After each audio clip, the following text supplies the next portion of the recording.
Welcome to the Jenna Banks Show. I am Jenna, your host, and I am all about helping you live life to your fullest potential. Today's show is especially for you if you are a caregiver, and that could mean you are a parent with children still at home. Maybe you take care of an elderly parent or grandparents or a partner. It could be any type of caregiving, but it's really important to give yourself your own love, give yourself self-care, tune into your needs, and actually prioritize your needs first, because when you do that, it's actually not selfish at all, like a lot of us think that it is. Today, my guest and I are going to give you some really great insights and tips for how to take care of yourself better so that you can give back more to those that you love. My guest today is Christine Gautreaux. She is dedicated to the pursuit of play, joy, art, and social justice. Her superpowers include connecting people, helping folks manifest their dreams, standing up against injustice, and using art to make a difference in the world. She currently uses Interplay to address issues of oppression and racial justice with people living with severe and persistent mental illness, homelessness, women refugees, and women who are incarcerated. Christine believes in the power of body wisdom and somatic play to help heal trauma. She also works with professional caregivers, activists, and artists to maintain balance and self-care during these intense times we find ourselves living in. Christine Gautreaux holds a bachelor's and master's degree in social work and is a professional speaker, coach, author, and entrepreneur. Christine is the co-author of Still Point, a caregiver's playbook to find ease and to take a deep breath and reclaim joy. She is also the co-host of the Women Connected in Wisdom podcast.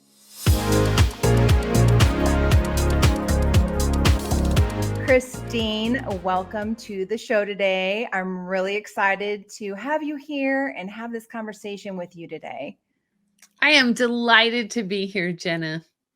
So I would love to learn a little bit more. I just really want to dive right into the work that you do. First off, you wrote a book, right? Right. Yeah. So I am the co-author of Still Point, which is a self-care playbook for caregivers to find ease and time to breathe and reclaim joy. And I wrote this with my colleague and dear friend, Sheila K. Collins. This is actually the second version of the book. She wrote the first version. Do you want to hear this origin story? Because it's phenomenal. Yes, please. Okay. So I was an undergrad in social work, and she had done the first version of Still Point. And I went to National Association of Social Workers conference. And if you've ever been to a conference, some sessions are dicey, like you're there for the CEs or the continuing education credits, but some of them are snoozers, right? Well, I went into Sheila's session, and she was a dancing social worker. And so she was embodied. She was talking about self-care. Now, this was trailblazing. This was years ago, before women even really talked about self-care, and they thought self-care was selfish. So I sat there and I watched her, and I was like, oh my goodness, like, this is so powerful. This is such a powerful concept of being in our bodies, taking care of ourselves in order to take care of our communities.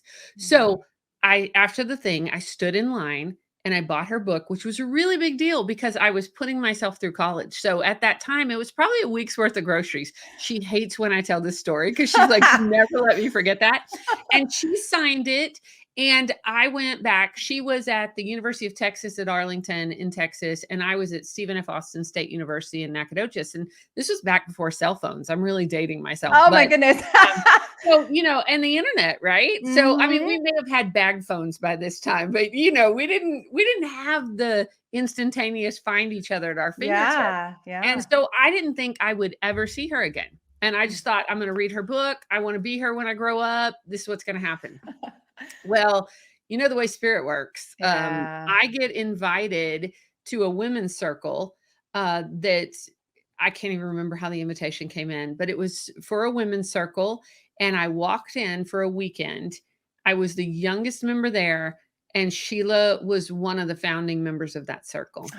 Love And that. so we have been retreat sisters and friends and colleagues for 20 years. And we were actually, I was supporting her with her first book, Warrior Woman. And we were traveling around her second book, Warrior Woman. We were traveling around the country, and people would say, well, when's your book coming out? And I'd say, oh, I'm waiting for Spirit to tell me.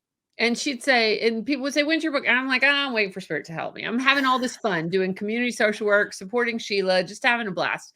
Well, one day she calls me and she says, hey, guess what? Spirit told me. And I go, Spirit told you what? And she goes, what your book is. And she says, and I said, well, what is it? And she said, it's Still Point, because you love that book so much. It needs to be updated. It needs to be rewritten. I'd like to bring you on as the co-author. And let's put in Interplay, which is a modality we both use, and let's play with this together. And it has been one of my greatest honors and joys to go. Like, it felt full circle. So, what a wonderful story. Thank you for sharing that. I love that so much. So now you've made me really curious about Still Point. right? What is it? Right. Well, we talk about Still Point as being that place of creation, that place when you stop and you get still and you're not sure what's next. You're not sure what's coming, but you stop and you check in with yourself and you check in with Spirit and you ask and you trust that something's going to show up. So, right? Yeah. Because so often we're so busy going and doing and taking care of other people, we don't stop to check in with ourselves and ask, what do I want in this situation? What do I need in this situation? I talk about that a lot, about tuning into your feelings, what your body is telling you. And the only way to do that is to tune in and get still and pay attention, because your body knows, Spirit knows. Absolutely. Well, when you were a guest on the Women Connected and Wisdom podcast, when you said the words tuning in, I was like, oh, I got to read this to you, because it is what we talk about. Yeah. So in the book, we talk about what self-care is not, to start with, because, I think women especially are getting better to realize it's not selfish, but sometimes they still aren't sure what it is. Like, they see what the media tells us it is or what it's supposed to be, but we have a little bit of a different definition. Okay. So we say self-care is not continuing to educate and train ourselves to withstand more stress in order to take on more stress. As women, as caregivers, whether you're a professional caregiver or a private caregiver, whether you're an activist taking care of the world, like, we tend to do this, right? Yeah. The second thing we say it's not is putting ourselves through frequent, reoccurring cycles of overwork followed by crashing to recover. This rhythm of full speed ahead followed by total collapse is damaging to all dimensions of ourselves. Agreed. The physical, the mental, the emotional, and the spiritual. Yeah. And then the very next thing is self-care is tuning in. And then it goes down and says self-care is tending. Being actively involved in our caring roles creates the potential for taking on other people's tensions and stress. In tending to ourselves, we perfect the art of not taking on other people's tension. And if it sometimes happens, by tending to ourselves, we learn to let go quickly, so we are free to experience a life of balance and vitality. So, so good. Yeah. Thank you for sharing that. It's beautiful. I know we have a lot of parallels in our work. We really do. And in your new book that's coming out, because I really enjoyed our conversation. And, I think the more of us that talk about it and keep talking about it, it becomes easier, because it's something we have to practice. Yes, it is. It's not something that comes naturally to most people, and especially most women. It just doesn't come naturally, because we're so busy taking care of other people in the world that we're not paying attention. So I do think it's something we have to practice and gain skills at. Yeah, absolutely. When I decided to write my book, I not only wrote, but I did a lot of research because I had some ideas. I knew what my own life experiences were, but I wanted to kind of find out other information, like have some data to back up what I discovered on my own, or find out if there was other research or other people's discoveries as well. And one of the things that I came across right away is some research from psychologists, or feedback from psychologists and therapists, who say one of the biggest hindrances to self-love is the fear of selfishness.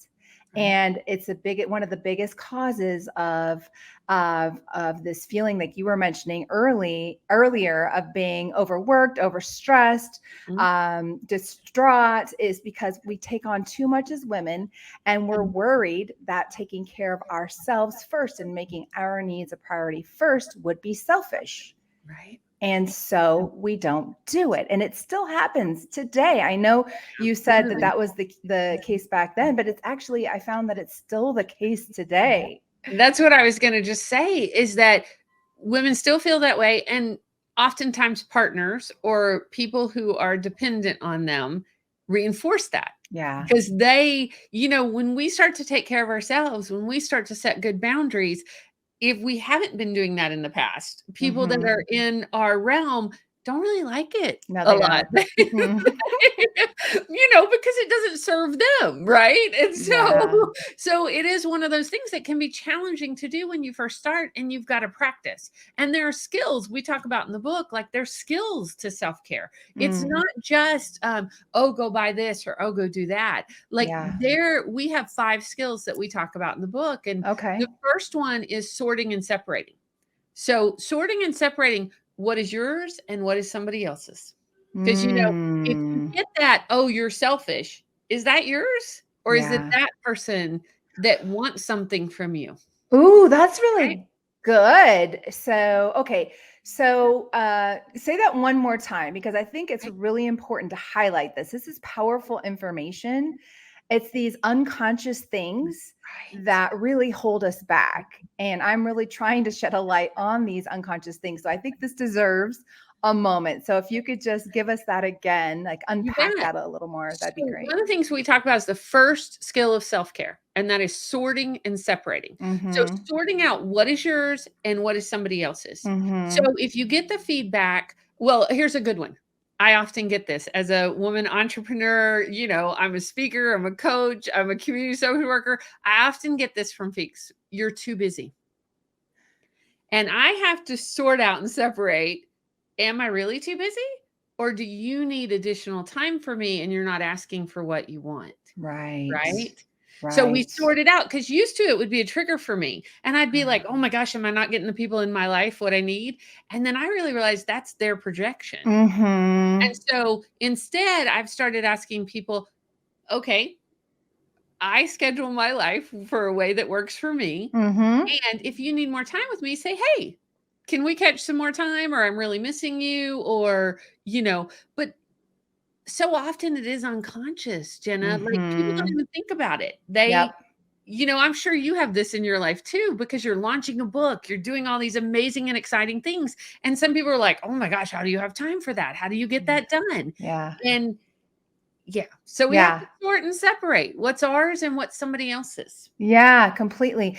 I'll take that a step further and say also that we can't take responsibility for how other people feel.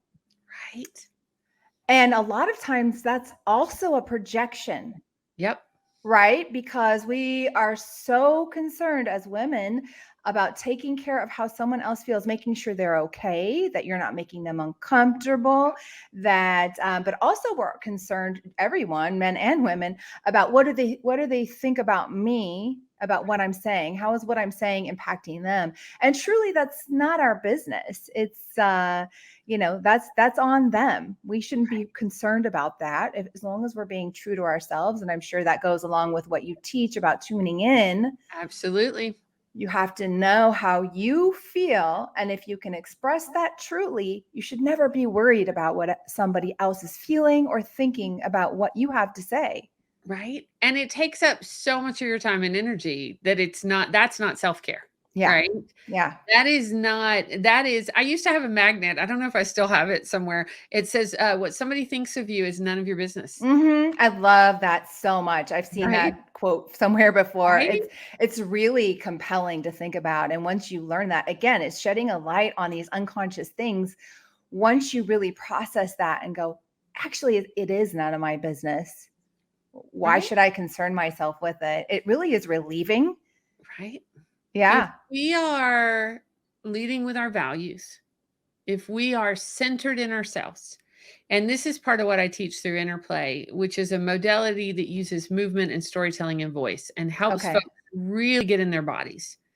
When we can tune into ourselves and we know how we feel, because I think, and you've alluded to this, but like so often we're not tuned in. We don't know how we feel about something. We're Exactly. just cruising along. We're going at the speed of the world, which is often fast, right? Yeah. So Yeah. we've got to have practices that tune us in. And, one of the simple ones we use in Interplay is taking a deep breath and letting it out with a sigh. And Yes. yeah, Yeah. I don't know if you know Andrew Huberman's Huberman Lab, his podcast. Mm-mm.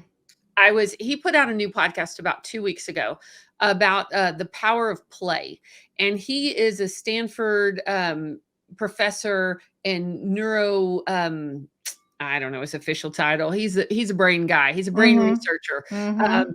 and so he was talking about that often we take deep breaths and sigh as natural as human beings all the time. And people say, no, I don't do that. Right. But we do it. We're unconscious of it. Mhm. And our screens, especially our phones, if we're reading on our phones, Mhm. it interrupts that rhythm. And Of the so sighing of rhythm? the sighing, Interesting. of the deep breath and a sigh. So, like, Mm. one of my practices is I tell folks when I'm teaching workshops, when I'm working individually, all right, let's take a deep breath, let's sigh. And people don't realize how often we're holding our breaths or we're not. Yeah. And so we're living from our neck up, which is not bad if you got a really good brain, but we need Yeah. our whole parts of our body It's to so be good. engaged and to be fully alive. Yeah. In yoga and other types of practices like that, there's a lot of that breathing in deeply and Right? sighing it out with sound Right? because it does something to relieve stress in the body or It whatever does. it does. It feels good. Yeah. In Interplay, we call it X formation. It's a made up word, Mm. but we call it the opposite of information. That we are getting thousands of messages all the time from our Yeah. phones, from billboards, from the radio, from the TV, and our bodies take it in. And if we don't have a practice to exform it or get rid of it, those stories, those things get stuck in our bodies and they can Mm. lead to problems Mm. because it's gotta have somewhere to go, Yeah. because this is why sometimes folks have insomnia, why they can't turn their brains off, why they don't Mm. have a practice to release the information. Mm. So, often indigenous wisdom teaches us about shaking, you know, Mhm. Yes. shaking or dancing. Dancing is a great exformation. And, Interesting. things to just running, some acceptable when I think, some people are like, "Oh, I don't dance." But, if you run, that's Just an moving the exformation. You're body. moving. Yeah. Yes. And Yeah. you're moving stress out and you're breathing deep and Mm. hard. And, that's part of all of it. It's Mm. not just the exercise. It is really moving the power of the stories out of you So that maybe you that's why I like dancing so much. That explains right? it. Right? And maybe that explains why some people really, when they get used to moving their body through exercise, it's an addiction almost because you Right. don't feel as good when you don't have that movement. And I'm one of those people. If I don't move my body at least 3 to 4 times a week, I don't feel my best self. That's what I talk with my private clients about is going back to basics. Mm, Like, how's your sleep? How's your movement? yeah. How's your food? For you, like, Yeah. not judgment about but Yeah. tuning in with your body. It's the Yeah. same thing you talk about self-love. Like, Mm-hmm. what does my body need? How much Mm-hmm. water does my body, am I drinking water? What's happening? All those little things. And sometimes we think, "Oh, I don't have time for that." Well, if we don't make time, our bodies whether it's our bodies breaking down, our relationships breaking down, Yeah. our work breaking down, we can only sustain it for so long Yeah. without tuning in and So, checking it. Christine, is this what you coach about then? Is this Interplay? Is that your main?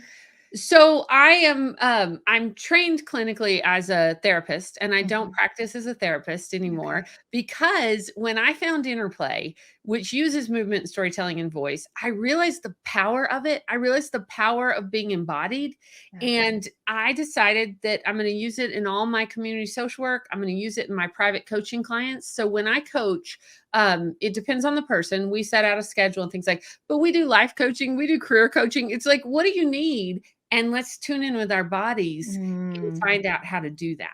So does this tuning in process help people get in touch with their intuition as well? Oh, absolutely. Mm. Absolutely. Because if we're disconnected from our bodies, we're definitely disconnected from our intuition. Yeah. Like, so yeah, so you're being more enlivened. Like, and I want to be really clear about this, Jenna. This can be hard, Yeah. especially if you are a survivor of abuse, Yeah. if you have been taught not to be in your body. I used to say I would be 3 feet behind my body, like when something Mm. scary would happen, or like I'd zip out of my body. Have you ever had that feeling like you're driving somewhere and then you reach there and you're like, how'd I get here? Yes, I do. Right? Definitely, yes. So you were out of your body a little bit, or Yeah. you're engaged somewhere else. So it is a practice to, first of all, Mm. how to get in your body safely and incremental steps. And then how do you, and it may take a little practice of how long you stay in there and how what you're comfortable with, and feeling all your emotions. Because Yeah. especially in the Western world, and especially as women, sometimes we were taught only to feel certain emotions. Mhm. That, you could feel the happy ones. And so sometimes when we get in our bodies and we feel like there's some rage in there, Yeah. what do I do with that? And I hold space for folks to be able to get that out, That's to get their great. stories out, to be able to process what's going on with them. And Mm. yeah, and I do a lot of work with professional caregivers. And Mm. I somebody was asking me about my why the other day. And I realized my why started when I was 14. That Mm. my grandfather passed away from Alzheimer's disease, Mm. and it was back before they called it Alzheimer's. They were just coming up with the term. It was really brand new on people's lips. And my grandmother was a trailblazer. She was one of the first women to graduate from college. She was an accountant. She was just incredible. But she was pretty stubborn and independent, and all her kids were out of the household. And so when my grandfather's health was failing, she did not ask for help. And Mm. she was his caregiver for 2 years. Yeah. And, I remember one time, and we lived less than 3 miles away, and I remember one time being called over, and it was more towards the end of his life when he had fallen and couldn't get up. She couldn't get him up by himself. Mm. And but that's really literally the one time I remember her calling and asking for help. Well, after he passed away, she was redoing the house. She was taking this will date it. She was taking one of the first community computer classes ever offered, because personal computers had just come out. Hmm. So she was taking this class, and she came home and she working full time and came home from class, and she dropped dead of a brain aneurysm. Oh, man. Oof. 6 months after he passed, and the doctor said it was the stress of caregiving, Yeah. because she was working full time and caregiving, that caused it. And Yeah. so that's why, like, when I met Sheila and when I heard this work about self-care and how it especially impacts women and caregivers, I Yeah. was like, yes, So this is you probably don't know this, Christine. I actually have a whole section in my book that's coming out about self-love and caregiving because no. yes, yes, I can't wait to share it with you. But it's so important, and I'm Mm, sure you're aware of this whole sandwich generation. Not yep, only those who have to take care of their elderly parents, but also their children. And it's there's so many more people that are in this position than I even knew. right. And yet, those are the ones that are more susceptible to these stress related diseases or dying early because of that. And so if anyone needs the message of self-love and self-care, it's caregivers. Right. Absolutely. It is, I don't know that the latest statistics have come out. It was close to 60 million caregivers in America alone. Yeah. And most of them are unpaid. Yeah. Most of them are in addition to their work. And then you're absolutely right that they are dying earlier because they're so busy taking care, and especially women of color are so busy taking care of families and their communities that they're dying upwards of 10 years earlier than they should.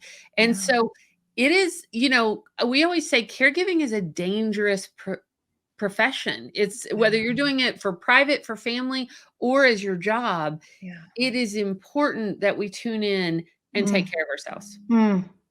So important. That whole tuning in thing, I'm getting chills just talking about that because it all starts with that. Right. Truly, it all starts with that. Somehow along the way, probably from being from the time that we're young, little girls, we're taught to not tune in because, we learn to be the nice girl and shove our feelings down. Talk about this a lot about self-abandonment. We basically learn to abandon ourselves at a very early age and to not tune in because we can't even trust what we're really feeling. And so, because that label of we're too sensitive. yes. Right? Because we were probably wide open and intuitive and sensitive and got the message from the world or our caregivers or parents or whoever that we were too sensitive and we had to shut that down, Yeah. So, and then also the people pleasing, right? So if you're taking care of people, pleasing everyone else, you don't have time to worry about pleasing yourself. And then again, there's that dialogue, that unconscious dialogue that runs around about how self-love is selfish. Don't be selfish. Right. You're thinking of yourself. You're only thinking of yourself. And so we learn to take care of everyone else and not tune in and honor how we really feel. So I can imagine that the women that you work with, once they start to tune in and really feel what's happening in the body, it's got to be hard at first, I can imagine. It is challenging work, right? And it can be the kind of work that you want to go pull your covers over your head and not come out. But that's why this is the work you do in the world too. Like it's why it's good to have a guide. It's why it's good to have somebody companion you on this, whether it's a therapist or a coach or, what do you want to, have somebody. We don't have to do this by ourselves. True. This is what Sheila and I teach a class on Tuesday mornings called Radical Self and Community Care. And we always end the class by saying, you don't have to do this by yourself. Even though the word is self-care, you can do it in community with people that support you taking care of yourself. Yeah. Because that's the other thing is if your family doesn't support you or your work doesn't support you, or find one or two people. It doesn't even need to be that many. Find one or two people that will support you on this journey. That when you say no, because that's our number 5 skill of self-care is having choice to say yes or no. And so many times women especially are yes. We've been taught to say yes, that people pleasing. That's how people, and it is a skill to be able to say no. Yeah. And it is, especially for women that raised in the South, I found like, oh my goodness. I'm in the South. I'm in Atlanta, Georgia. Right? Let me tell you. Right? Me too. Yes. And it is culturally, saying no is challenging.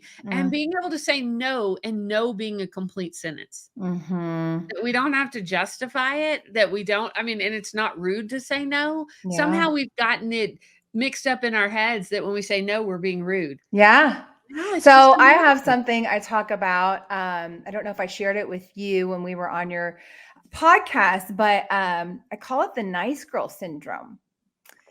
And I call it a syndrome because it really is something we need to learn to break free from, because it's to our own detriment most of the time, unfortunately.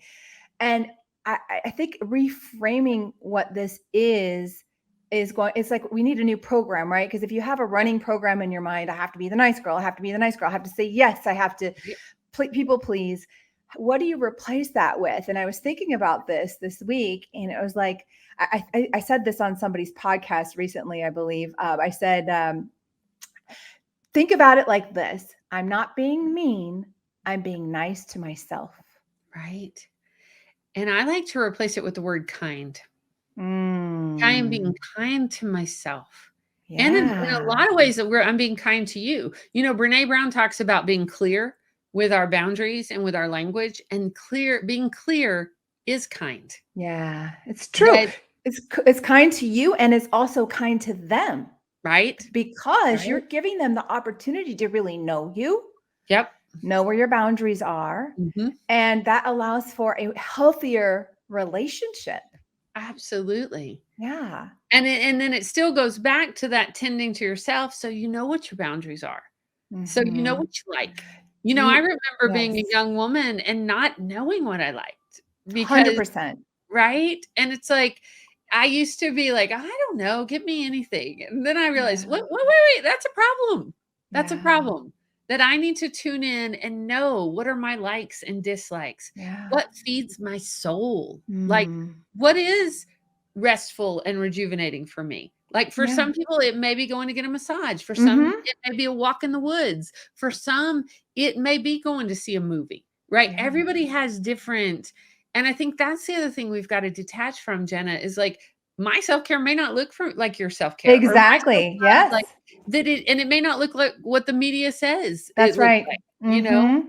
going out into the woods for me for 3 to 5 days is heaven. Like, See, that and wouldn't do it some for me. right? Yeah. Some Yeah. friends and people I know are like, "Are you kidding me? Give me the wrist Mhm. and give me the." I love that too.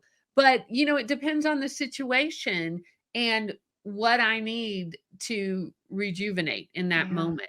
And Yeah. that's the other thing, and I bet you talk about this too, but it changes. Yeah. It changes, and that's why we've gotta tune in. Something we Yeah. like, I mean, and this is just common sense, but, something we liked in our 20s, we may not like in our 30s So or true. our 40s Yeah. or our 50s, and it's okay. There's that stereotype, there used to be, I don't know if you're experiencing it now, but, about women being flighty or changing their minds too much. I haven't heard that one lately. I've had some clients that's like their inner matriarchy or inner patriarchy, and that they can't change their Interesting. minds, or they can't, because they'll be seen as flighty. Hmm. And it's like, you're allowed to change your mind. You That's are the thing is allowed like we've got all these social expectations. We think I'm not allowed to do this because this is what's right, expected. We right, unconsciously do this, but if you really think about it, it's not it's ridiculous, really. Like we should set our own path in life. We don't need to follow right. these social norms.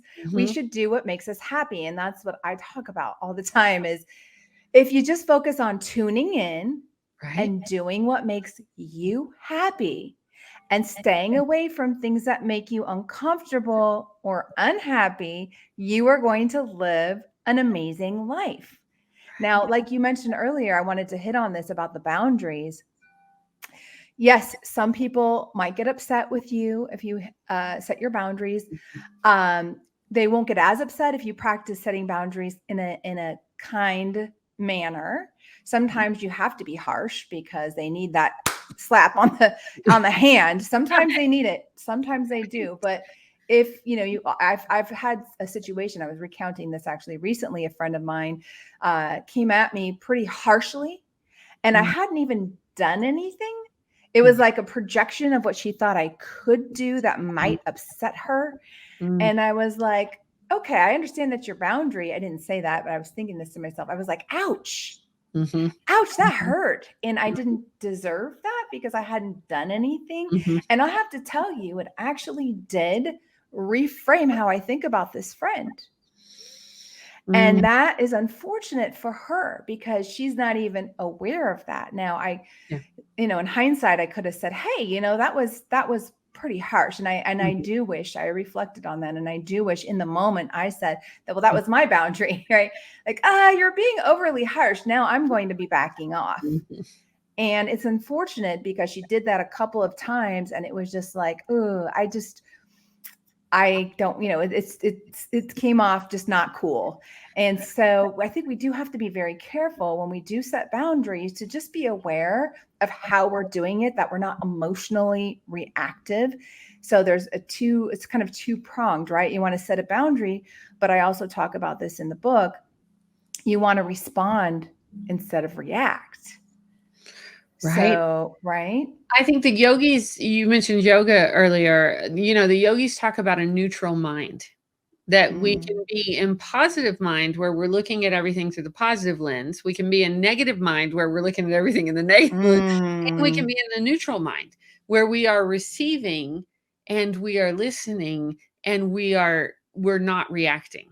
Yeah. And that's a really good place to come from. Like Yeah. listening to hear what folks are saying and then checking in with ourselves and responding. That's that tuning in. So I talk about that too. I don't call it tuning in the book. I wish I knew you before I wrote it, because I might have used that and referenced you, of course. But it's that tuning in, taking a moment, breathe, tune in.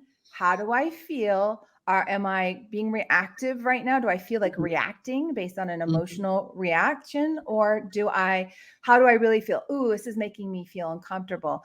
Then say that. Don't be like, you're da da da da. It's right.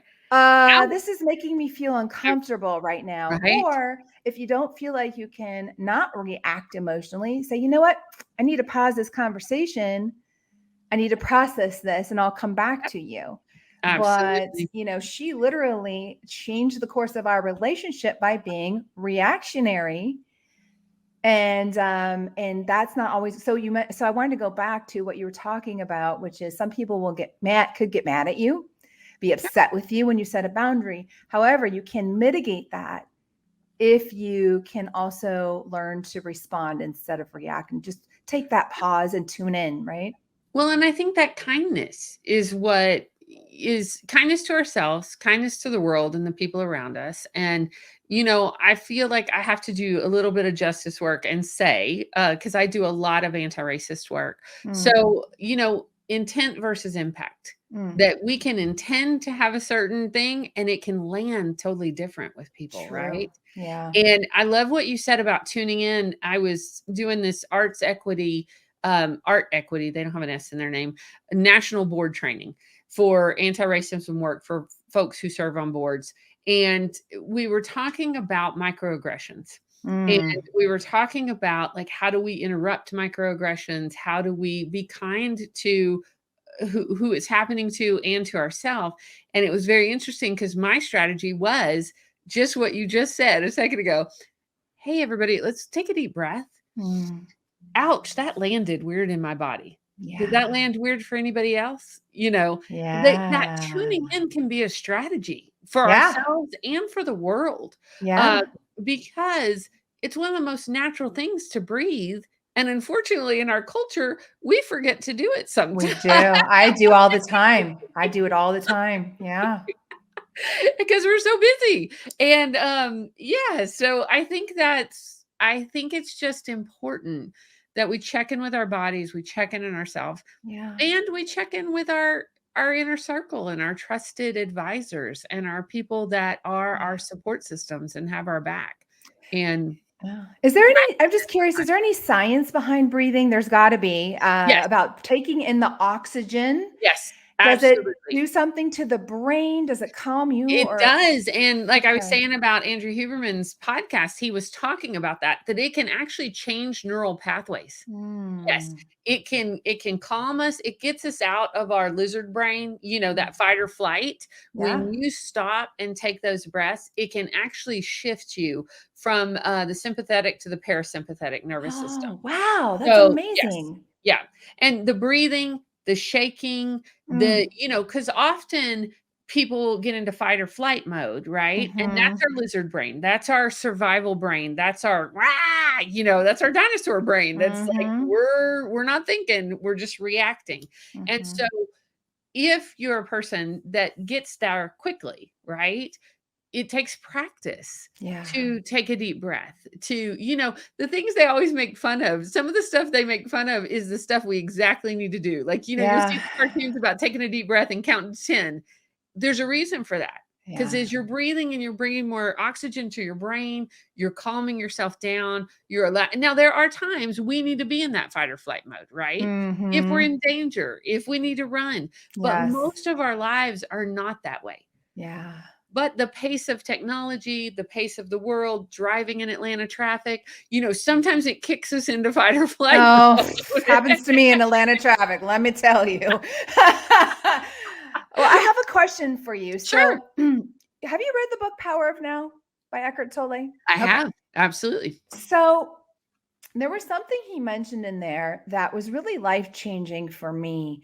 And it was about tuning into the body, Mhm. but it was I might screw up this quote a little bit, but it was something about always keeping some of your attention in your body Mhm. at all times. Mhm. And that really stood out to me. And so I set out to practice that. And I made it a habit. I think I had this was many years ago. I think I had some sort of reminder by my computer. Mhm. Jenna, tune into your body. Practice this while you're sending an email. Just Yep. have some of your attention right here. And so it was hard at first. And I was like, can you keep your attention in your body while you're drinking your water? Can you keep your attention in your body when you're on your phone? It was like this Right. conscious practice. But Mhm. guess what? It became a permanent habit with Right? enough practice. And boy, I'll tell you, it was life changing for me. Right? Yes, that exactly, because that's how you tune in. Yeah, That's how that's how you you bring tune your in. full self and be fully present. Because Hmm. if you're out of your body, because some people may be listening and thinking, "How do you do that?" Right? Yeah. And it Yeah. starts with incremental steps. Like, Okay. oftentimes, I will just like you said, like, "Can you pay attention?" Like, I'll wiggle my toes. Like, I even Mm. a second ago, you said that, and I started wiggling my toes. So my attention went from the top of my head all the way down through my body to my toes. That's one of my practices. That's so cool. Oh, I just Right? got chills thinking about that. That's so Um, neat. This is when so important. You right? guys, everyone listening right now, this is life changing. Christine is giving you some amazing advice right now to start tuning in. And this could literally change your world. It's not an overnight fix, but you have to consciously practice it. You have to want to start to tune in. So, Mhm. yes, please do share a little more with us if you don't mind. Well, I'll tell you some practical things I do, Jenna. I was gonna see if I could reach down here and find it.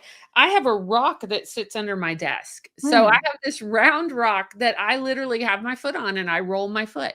So I do it Hmm. for a couple of reasons. It keeps me grounded. I do a lot of meetings online for the past 2 years, Yeah, as does everybody in this me world. too. And it is Hmm. really easy to zip out of your body or to be on the second screen or to be everywhere except in your body when you're sitting Yeah, in your desk chair for so long. so So true. we even talk about this in the book in Still Point. We Mm, talk about what do you need to support your body during the day? Like mm. getting a good office chair, getting something that Yes.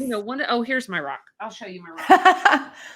I was like, I know it's down there because I use it. Oh, It's just a solid Shiva lingam rock. And there is a funny story about this rock, but is there something behind a Shiva Linga rock? What's that Shiva supposed to? lingam is a sacred rock pulled out of the sacred river in India. So Huh. I didn't really know about them. Mm, Pre-pandemic. I was seeing clients. I would meet clients. We'd meet halfway sometimes if they were in the metropolitan Atlanta area. So I had a client I met on a regular basis in Roswell, and I kept passing this bookstore, this mm. open mind bookstore. And every time I pass, I think I need to go in there. I need to go in there. But I was always running to and from clients. And so I just didn't think about it. And one day I was passing, and I always call it that little voice in the back seat that is just very persistent. Oh He yeah. said, "You need to go in there." Yeah. And I was like, "I don't have time. Like, I Yeah. gotta I got 100 things to do." And the voice was like, I got to the next stoplight. It's like, "You need to turn around and go in there." And I Wow. was like, "All right." I listened to that voice enough I that do when it's too. that persistent, I'm like, "All right." So Yeah. I whipped around. I went in the bookstore, and nobody was in the store. There was a sweet young lady at the counter, and she's like, "How can I help you?" And I said, "Well, I really don't know. I got the message to come in. Will you tell me what is special about your store and your bookstore? Like, I'm curious why I'm being called in here." Well, there were these two giant Shiva lingams, like bigger than you and I, that the Wow. monks in India had pulled out of the river and they tuned in to where the rocks wanted to be. I know it's very woo-woo. I don't know how woo-woo your listeners are, No, but no, it's okay. they had tuned in and they had called the owner of this bookstore and said, will you host these rocks? They're supposed to be in this area, this geography. And Wow. they That's were so cool. gorgeous and they were big, and I love rocks. And rocks are one of my, I love being in nature. I have a labyrinth in my backyard that's made out of rocks, and That's it's so just cool. it's my love language. And so I was like, this is so cool. Of course, this is why I'm being called in here. Yeah. And then the salesperson comes up and says, and we have some rocks for sale. We have some Shiva lingams for sale. And I'm thinking in my head, I did not come in here to buy rocks. Right. I'm like, I did not come in. Yeah. She hands me this rock, and it's just a plain rock. There's nothing special about it. I looked down, Jenna, and the tag on it had my initials on it. Are you kidding me? I'm not kidding. Oh my God.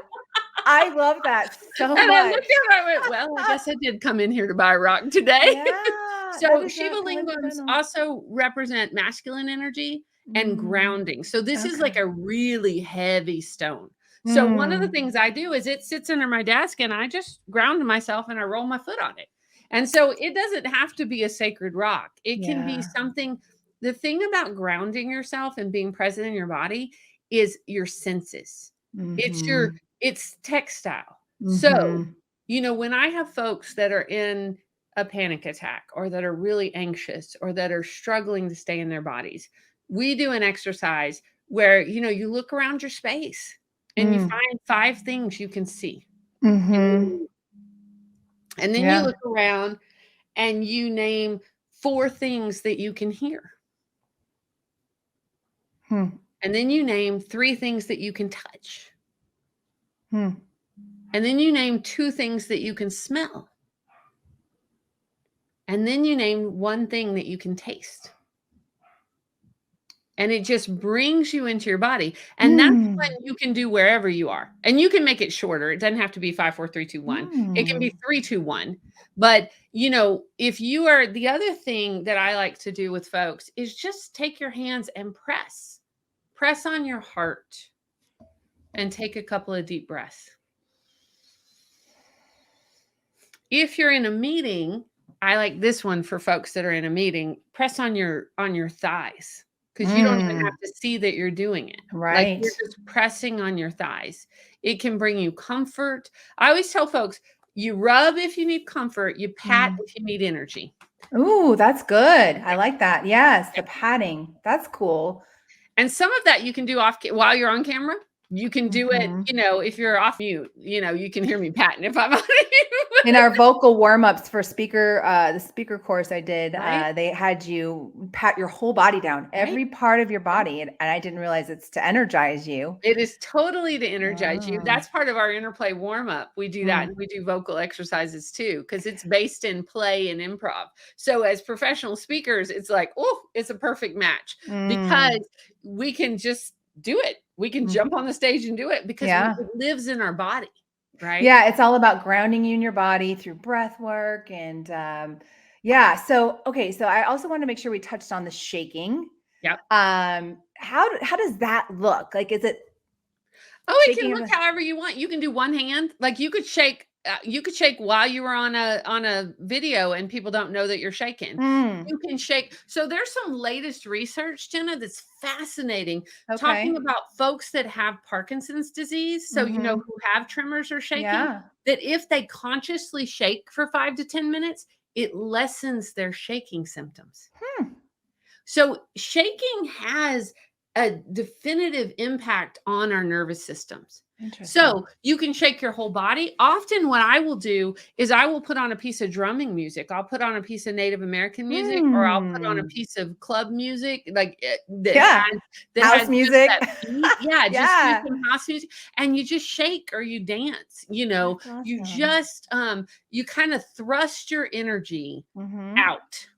So it's about getting the energy out of your body and out. Okay. So, because you've met, we teach in Interplay that there's 4 basic movement patterns in our bodies. Okay. So there is swing, Like, this is like, Mm-hmm. think about when you were a kid and you like to swing. People Mm-hmm. that swing as their major movement pattern, they like to connect with other people. Like, you and I have swing in our bodies. We're like, "Oh, nice to meet you. You need to Mm. meet this person. You need to meet this person," you know? Yeah. Another movement pattern in our body is thrust. So you've met people that like are thrusters, Yeah. whether that's like they're getting things done, or they are, anybody that's ever raised kids has to have a little thrust in their body to get them to school on time, right? Like, you're like, Yeah. come on. But Yeah. dancing is a thrust. Karate is a thrust. Mm. You know, that whew, outward motion. Mm-hmm. And then I work with folks. So a lot of times I work with women who can't thrust. They Hmm. haven't accessed their part of themselves because they've been so nice. Interesting. So we Yeah. start with a Tinkerbell thrust. Like, if you can just do a little tink. Just to And start. Yeah. just to Mm-hmm. start, like, because they've been so taught that that's not nice, right? Yeah. But you Yeah. think about, it's just emotion in all of our bodies. Then Yeah. there's two more. There's hang, so just hanging out. People who hang out are visionaries. We may think they're not doing anything, but they're thinking in their head. They're going to move. They're going to thrust or swing in a little bit, but they may be just hanging and writing that book in their head. They may Okay. be hanging and solving the world's problem. You think about philosophers of our days. We're Yeah. hangers, you know, Okay. Okay. sitting over that cup of coffee and Mm. figuring out the world, you know. And then there's shapers. Shapers are event organizers. They are people that like their spices organized, alphabetized A to Z. They're people that like things lined up in a certain way. Oh, yeah. They make stuff happen because they are the organizers. Okay. Most of us have all four of those patterns in our body. We just tend Interesting. to lead with one or two.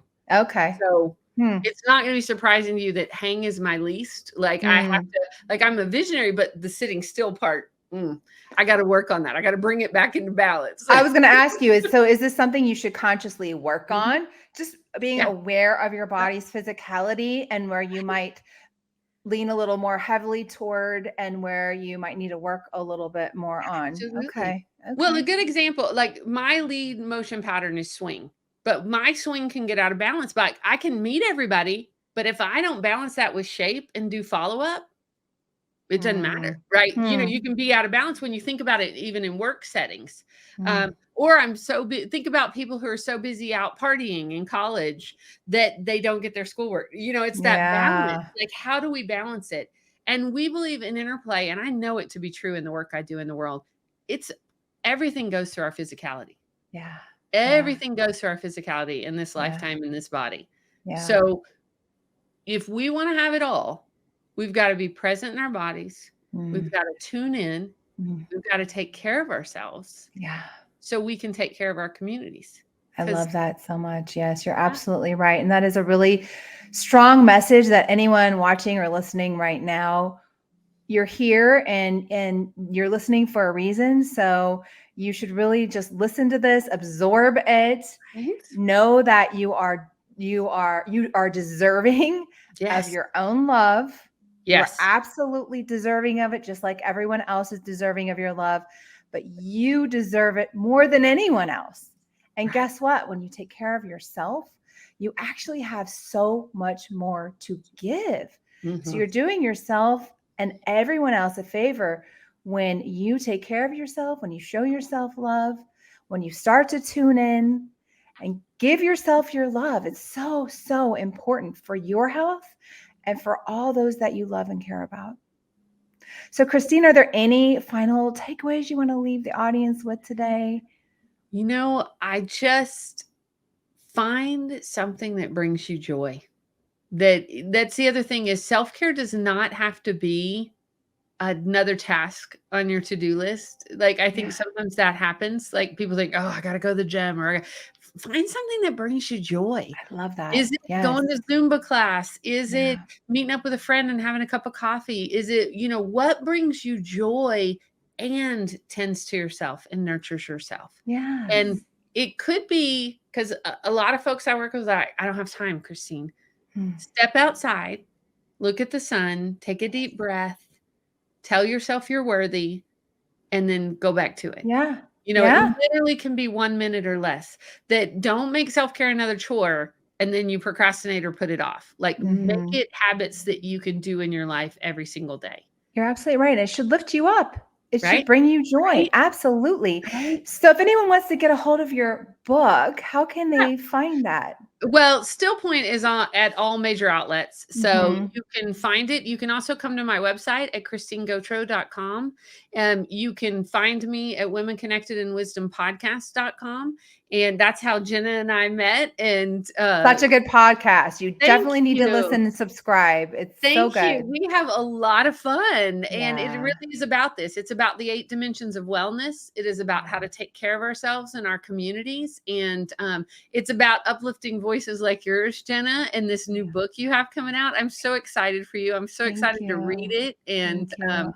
I know that it has a lot of parallels. And yes to all of us. I mean, could Yeah. you imagine a world where all of us took care of ourselves and we were kind to ourselves? Right? Right? Imagine. I think that all Right? the time. That's my mission, to live in that kind of world and to do what I can to inspire and empower others to take care of themselves and love themselves more, because Right. selfishly, I want to live in that world. I really I do. do. Right? And Yeah. what an amazing world it would be. Yeah. I mean, it would be an amazing world if we were kind to Absolutely. ourselves and each other and we took care. I mean, I Yeah. think that's what I mean, the through line of all my work is care, Yeah. self-care and community care. I love it. I love it so much. Well, thank you for coming on and having this wonderful, beautiful conversation with me You're today. so welcome. So delightful. If you would like to get a link to Christine's website, you will find that in the show notes. And if you liked today's episode, don't forget to hit that subscribe button now if you haven't done so already. I have so much more to share with you in the future. If we haven't connected on social media yet, I would invite you to connect with me on Instagram, TikTok, or Facebook. You'll find me at Jenna Banks.0. You can also find more information about me and my upcoming book titled I Love Me More, How to Find Happiness and Success Through Self-Love, which releases on March 8th, 2022. My website is jenna-banks.com. Thank you so much for tuning in today. I really hope to see you again next time. And remember, your love is your power. Until next time.